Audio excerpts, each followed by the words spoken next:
Welcome to It's All About Connection, NVC with Dr. B.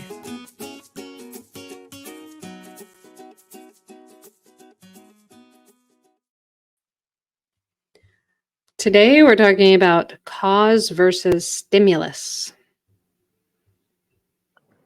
Okay, go for it. Well, stimulus is something that stimulates, and cause is before effect. And this was your thing that you wanted to talk about. That's pretty good. Causes before effect. I have some thoughts that's pretty smart. I don't know if I would have put it that way. So yeah, what's the difference between a cause and a stimulus? Or how are they related? And why does it matter? And how is it connected to NVC? Or is it even? Just some questions there. Yeah. Well, I think stimulus is the thing that creates the cause. Cause creates stimulus? No, I think there's like something that stimulates and then it creates a cause reaction. I don't know. Okay. So stimulus, things happen out there in the world. Things happen. You know, a person crosses the street. Yeah. Someone doesn't call you. You get accepted into school. These are all things that happen out there in the world. Someone dies, right? Stimulus happens. Things are happening, actual things that are happening, real things that are happening, observational things that are happening. Yeah. Well, in that case, like the stimulus is the cause or can be the cause.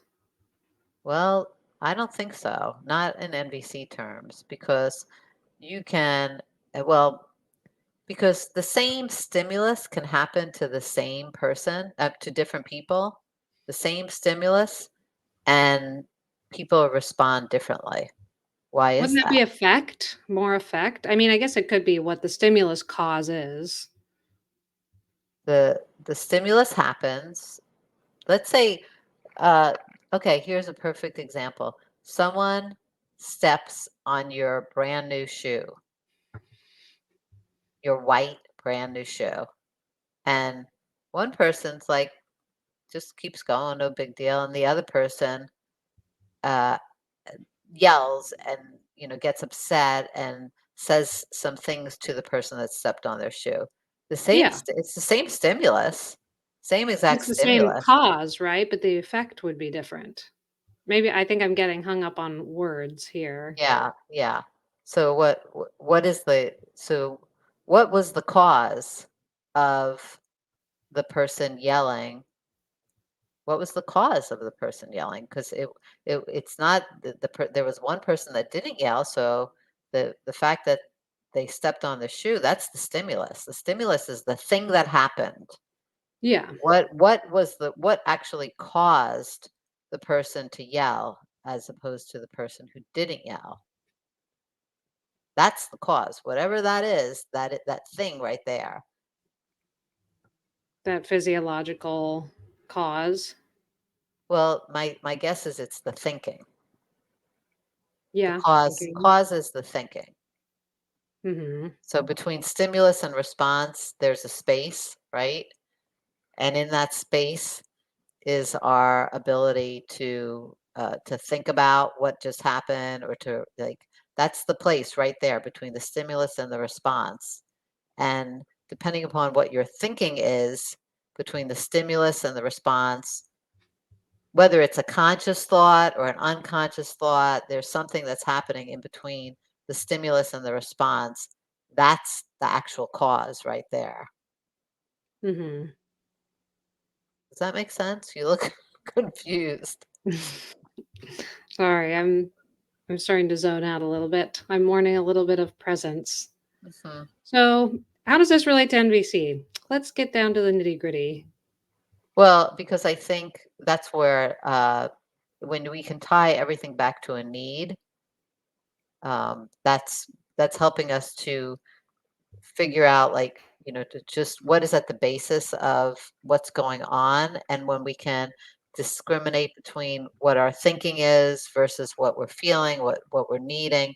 If you're lost in thinking world without recognizing that, you can be very caught up that somebody did something and that they're the cause of the effect. Yeah, When so do you have like a specific example around this with NVC? um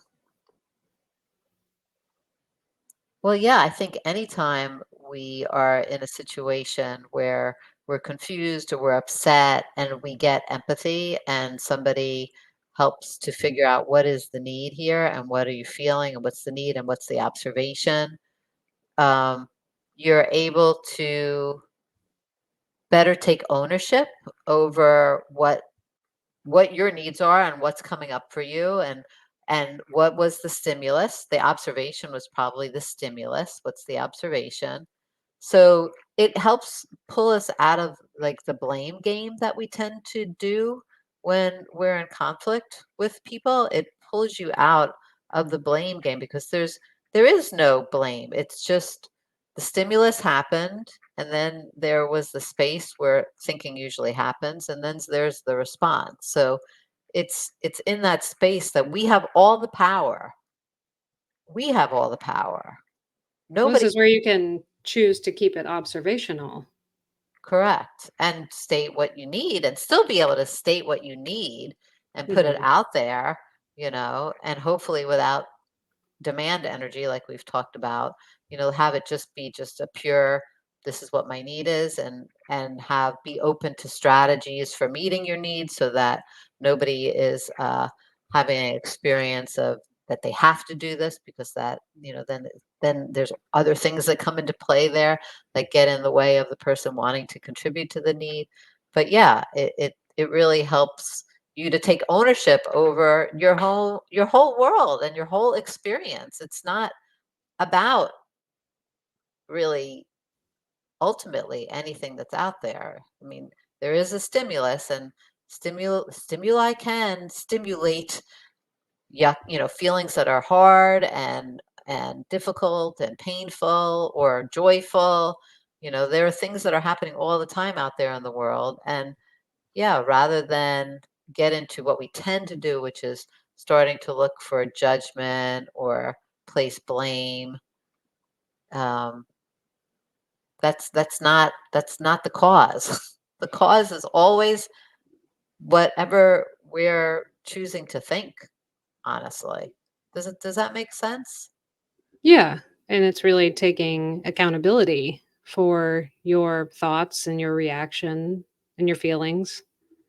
Yeah, and your needs, and Mhm. getting really clear on what your needs are and being able to advocate for your needs in any circumstance. And yeah, that's just, I don't know. I just really like that very much because it's never about somebody, having done something, quote, wrong. Like that's what Marshall was trying to move away from, the blame game, the judgment game.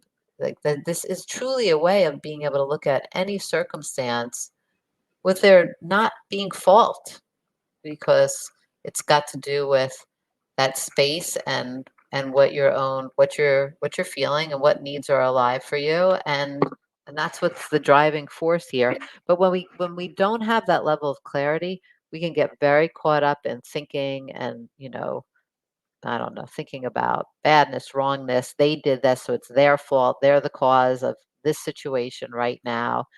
And I think NVC allows you to step out of that, allows us all to step out of that. Yeah, truly keeping it to observations allows you to kind of loosen your grip on story and pain, but I think there's a tendency to want to outsource Yes. and Well, and externalize. if we go back to the example of the person stepping on the person's shoe, right? Why was it that one person turned around and said some things that didn't meet needs for kindness to the person that stepped on the shoe? And why was it that the other person was just like, no big deal, just kept walking along?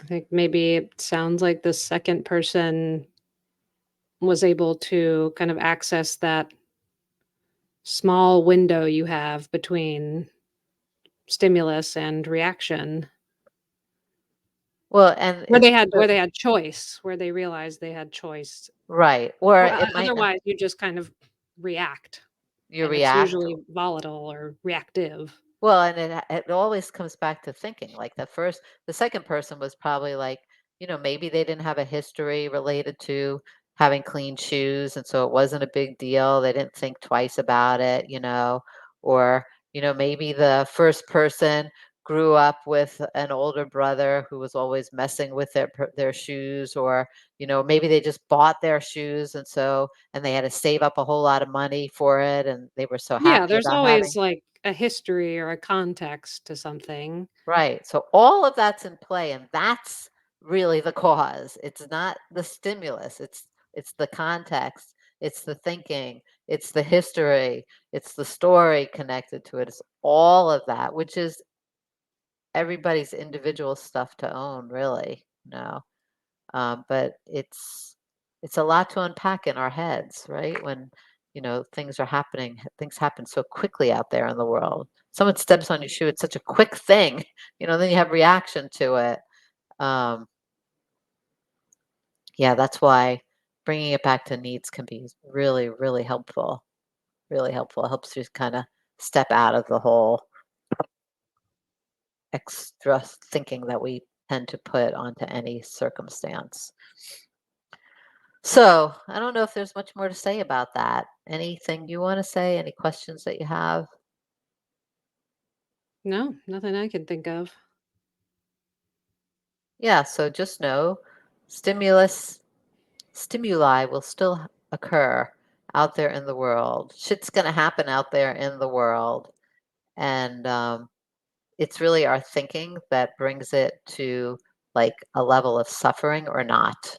That's Mhm. that's that's that's the cause is our thinking.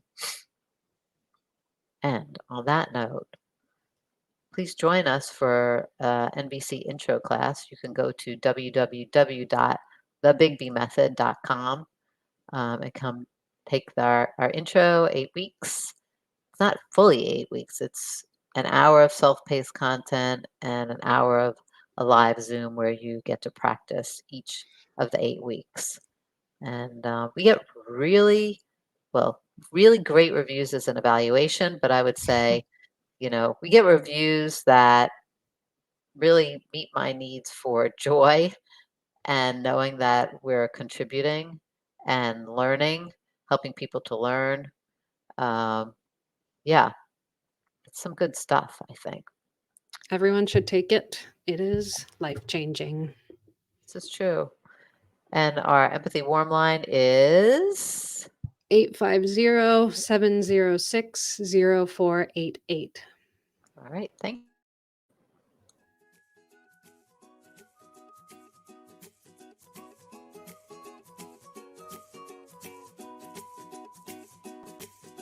You've been listening to It's All About Connection, NVC with Dr. B. For more episodes and guest bios, please visit us at www.thebigbmethod.com. That's www.thebigbmethod.com.